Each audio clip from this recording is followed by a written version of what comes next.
जिंदगी में सीखने के दो रास्ते होते हैं।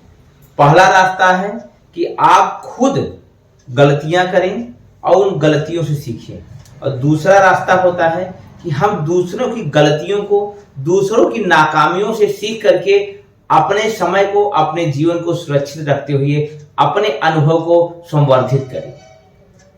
आज जिस प्रकार की घटनाएं विश्व परिदृश्य पर चल रही हैं, चाहे वह मिडिल ईस्ट का कॉन्फ्लिक्ट हो और चाहे रूस यूक्रेन का कॉन्फ्लिक्ट हो, उससे यदि हम भारत के लोग नहीं सीखते हैं, तो जब यह आपदा या समस्या हमारे सर पर आएगी तो हम पहले विधि से सीख लेंगे और शायद सीखने के लिए हम सुरक्षित और बेहतर स्थिति में भी न रहें।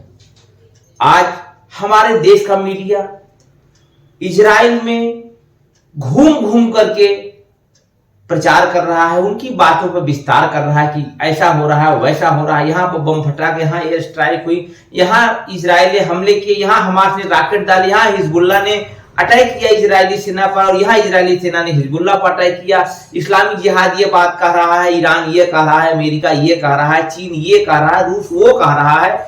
इस प्रकार की जो एक तरीके से आपने देखा होगा, आपके न्यूज चैनल पर बाढ़ सी आ गई है, लेकिन हम उससे क्या सीख रहे हैं, हम भारतीय उससे क्या लेसन सीख रहे हैं, इसका जिक्र मैंने अपने पिछले सप्ताह के वीडियो में भी किया था और उसे आज भी जारी रखूंगा, क्योंकि ये दूसरी विधि है, देख करके समझ करके सीखना, मेरा उस पर यकीन होता है।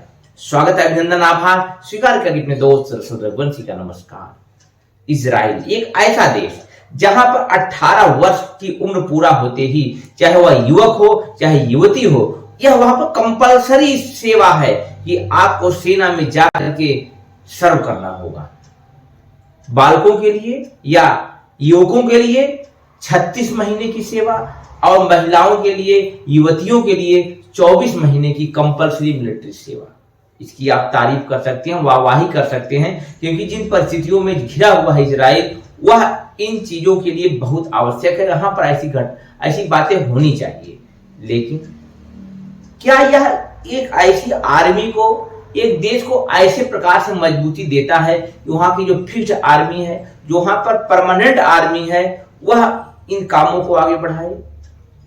एक व्यक्ति 3 साल की सेवा करने के बाद जब वह एक आम जिंदगी में जाता है, तो क्या उसके पास इतनी क्षमताएं 10 साल 15 साल बाद रहती हैं कि वह एक सैनिक की तरीके से बिहेव कर सके, सैनिक की तरह वेल ट्रेंड और वेल तरीके से, अच्छे तरीके से सेना की और देश की सेवा कर सके?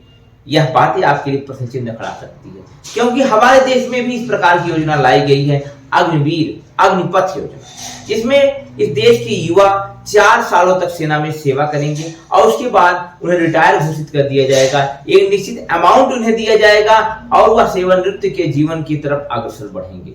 इसके पीछे बताई जाती है वजहें कि सेना के ऊपर खर्च होने वाला भारी भरकम जो पेंशन का बचत है, वह देश के अन्य विकास कार्यों में आएगा। लेकिन सवाल यह उठता है, क्या देश की सुरक्षा को ताक में रखते हुए 6 महीने की ट्रेनिंग और 4 साल की कंपलसरी सेवा, या फिर इन सेवाओं के बाद ये कि इस देश की सुरक्षा हो सकती है? आप पेंशन के पैसे बचा सकते हैं, आप विभिन्न प्रकार के व्यय को कम कर सकते हैं, लेकिन क्या यह देश के हित के लिए, देश के दीर्घकालिक हित के लिए लाभ का सौदा होगा?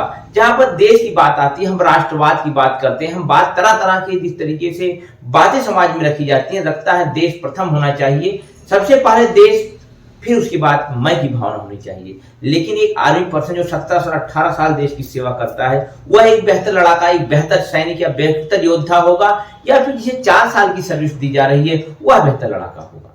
आपको इन बातों को समझना होगा। जिस प्रकार से मोसाद को दुनिया की सबसे नंबर 1 इंटेलिजेंस एजेंसी माना जाता है और उसका फेल्योर किस प्रकार से असफल हुई कि लगभग 1500 से ज्यादा, 1500 से 2500 हमास के आतंकवादियों ने इजराइल में प्रवेश करके इजराइल के लोगों की हत्या की।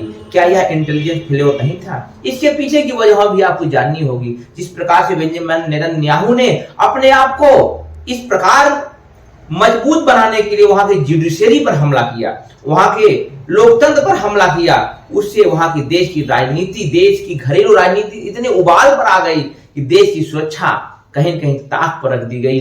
और वहां के जनरल, कर्नल, यहां तक कि आर्मी के भी जो प्रोफेशनल्स थे, जिन्हें आर्मी में काम करना चाहिए था, वह प्रोटेस्ट या विभिन्न प्रकार के विरोध प्रदर्शनों में शामिल हो गए। और आपको जान के ताज्जुब होगा, आपने वीडियो के माध्यम से देखा होगा किस प्रकार से जो हाईली टेक्नोलॉजी से लैस जिस वाल को माना जाता है इजराइल को, उसको हमास के लोगों ने बुलडोजर से ढहा दिया। और उस समय जो इमरजेंसी अलार्म होता वह भी नहीं बजा। आयरन डोम ने भी बेहतर तरीके से डिफेंस का काम नहीं किया। तो आप समझ सकते हैं, जब राजनीति हावी होती है तो देश की सुरक्षा खतरे में पड़ती है। वास्तव में देश खतरे में तभी पड़ सकता है जब अधिनायकवाद, जब किसी व्यक्ति को, किसी नेतृत्व को आप आवश्यकता ज्यादा ताकत देते चले जाएं और यह समझते जाएं कि हर परिस्थितियों में हमारी यह व्यक्ति सुरक्षा करेगा, जैसे कि नेतन्याहू के साथ हुआ। उन्होंने अपने आप को इजराइल की डिफेंस, इजराइल की सुरक्षा, इजराइल की ताकत का पर्याय बना दिया और उनकी ताकत इतनी बढ़ती चली गई कि उन्होंने देश के साथ इतना जबरदस्त खिलवाड़ किया कि आज पूरा मिडिल ईस्ट उसको भुगत रहा है। आज गाजा पट्टी को लेकर के बहुत से लोग पूर्वाग्रहित हैं, लेकिन आपको समझना होगा कि 10 किलोमीटर लंबी और 41 किलोमीटर लंबी स्ट्रिप में किस प्रकार से 32 लाख लोग रहते हैं। दुनिया के डेंसली पॉपुलेटेड स्थान पर बम गिराना, वो भी कई हॉस्पिटल्स पर बम गिराना, इजराइल के एक्सपर्टीज को चुनौती खड़ा करता है। एक तरफ हम कहते हैं इजरायली सेना बहुत ताकतवर है, दुनिया की सबसे हाईली इक्विप्ड सेना है, लेकिन उनको रिजर्व सैनिक, जो मैं अब उस विषय में फिर दोबारा आपको लाऊंगा, कि जो 36 महीने की सेवा करके 10 वर्षों तक रिजर्व सैनिक के रूप में जीवन जी रहे हैं, वह कितने बेहतर लड़ाके हो सकते हैं, किस तरीके से वह हमास के क्षेत्र गाजा में घुस करके लड़ाई लड़ सकते हैं। आज इजराइल लगातार बॉम्बिंग कर रहा है, बम गिरा रहा है, लेकिन 3 लाख सैनिकों को घेरने के बाद भी, 3 लाख सैनिकों द्वारा घेरने के बाद भी वह गाजा पट्टी में घुसने के बारे में 50 बार विचार कर रहा है। यह इस तरह इशारा करता है कि किस तरीके से देश के सुरक्षा को आपने सस्ता किया और सस्ते की कीमत लोगों को जान देकर के चुकानी पड़ी। आज हमारे देश में भी ये कंडीशन खड़ी हो रही है कि अग्निवीर, जो कि उतने बेहतर सैनिक हो ही नहीं सकते हैं, 3 साल 4 साल में कोई कितना बेहतर लड़ाका हो सकता है जो देश की सेवा कर सकता है, आपको समझना होगा। आने वाले समय में अनेक सोफिस्टिकेटेड, बहुत ही इस प्रकार के हाईली टफ, जिसे आप टेक्नोलॉजी में कठिन आप इस्तेमाल करेंगे वेपन्स का, क्या उनको सीखने के लिए 4 साल पर्याप्त होंगे? आप कह सकते हैं कि उन्हीं अग्निवीरों में से एक निश्चित संख्या में हम परमानेंट कमीशन देंगे सेना में, लेकिन उनकी संख्या क्या होगी, उनकी गुणवत्ता क्या होगी, उनका मानक क्या होगा, इस आधार पर इन्हें चुना जाएगा। और क्या उसमें राजनीतिक, वैचारिक और अन्य तरीके का पूर्वाग्रह नहीं शामिल होगा, इसको आपको समझना होगा। पहले क्या होता था कि हर सैनिक को यह अवसर मिलता था कि वो 15 साल 20 साल सेना की सेवा कर सके, देश की सेवा कर सके। अब उन्हीं अग्निवीरों में से कुछ को छाड़ करके परमानेंट कमीशन दिया जाएगा और उसके पीछे देश की राजनीति कितनी हावी है आप समझ सकते हैं। बेंजामिन नेतन्याहू ने मोसाद जैसे हाईली इंटेलिजेंस, हाईली टेक्नोलॉजी से प्रूफ इंटेलिजेंस एजेंसी में भी अपने लोगों को बैठाने का प्रयास किया। यह मोसाद को कमजोर करता चला गया। मोसाद में ऐसे लोग बैठते चले गए जो राजनीतिक बैकिंग की वजह से, ना कि अपनी गुणवत्ता और अपनी नेतृत्व क्षमता की वजह से उसमें प्रवेश करे। उसी का नतीजा था कि इतना बड़ा हमला हुआ।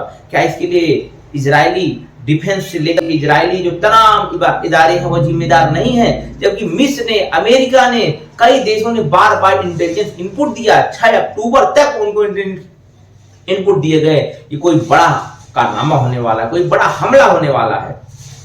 ऐसी परिस्थितियों से हमें भी दो चार होना पड़ेगा, क्योंकि यहाँ पर राजनीति जितनी हावी होती चली, चाहे वो जात की राजनीति हो, चाहे धर्म की राजनीति हो और चाहे अन्य प्रकार की राजनीति हो, वह देश को खोखला करेगी। एक नागरिक को, किसी भी देश की सबसे बड़ी उपलब्धि उस देश का प्रबुद्ध, शुद्ध और वैचारिक नागरिक होता है। और इस व्यक्ति ऐसे नागरिक को पैदा करने के लिए शिक्षा पर व्यय करना होगा, स्वास्थ्य पर व्यय करना होगा, जिसमें कि हम पीछे हटते जा रहे हैं। हम अपने शिक्षा और स्वास्थ्य का बजट घटा रहे हैं, इससे देश कमजोर होता है। जो एम्प्लॉय देश के लिए लड़ रहे हों, जो एम्प्लॉय देश में सर्विसों में जुड़े हुए हों, चाहे वो सिविल सर्विसेज हों और चाहे सेना की सर्विसेज हों, उन्हें बेहतर तरीके से अपने तरफ अट्रैक्ट करने के लिए अच्छे अच्छे पैकेज लाने होंगे, अच्छे अच्छे अट्रैक्शन तरीके की सैलरी लानी होगी, उन्हें पेंशन योजनाएं देनी होगी, जिससे देश का टॉप ब्रेन है, जो सबसे बेहतरीन दिमाग दिमाग है वह देश की सेवा के लिए अपने आप को समर्पित करे। इजराइल की आज की कंडीशन है कि वहां का युवा सेना में सर्व करने से बचता है।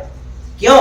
यही जो मैंने कारण बताया कि सरकार ने सेना पर ध्यान देना कम कर दिया। $4 अरब अमेरिका हर वर्ष देता है इजराइल को डिफेंस के लिए, लेकिन वह भी कहीं न कहीं भ्रष्टाचार का शिकार हो जाता है। इस तरीके से आप समझ सकते हैं कि इस देश के रूप में देश का मजबूत होना इस देश के नागरिक के माध्यम से ही संभव हो सकता है।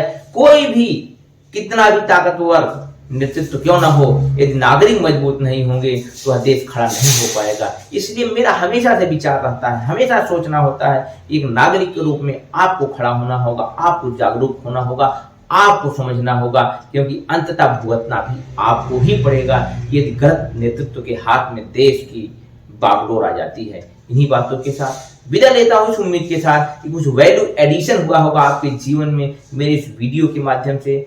जल्द ही आप लोगों से मुलाकात होती है, इस उम्मीद के साथ विदा लेता हूं और हमेशा की तरह वही गुजारिश, इस चैनल को सब्सक्राइब करें, इस वीडियो को लाइक करें, शेयर करें और कमेंट के माध्यम से अपने विचार मुझ तक प्रेषित करें। यह सबसे महत्वपूर्ण बात है जिससे मैं आपके विचार को समझ सकूं। नमस्कार।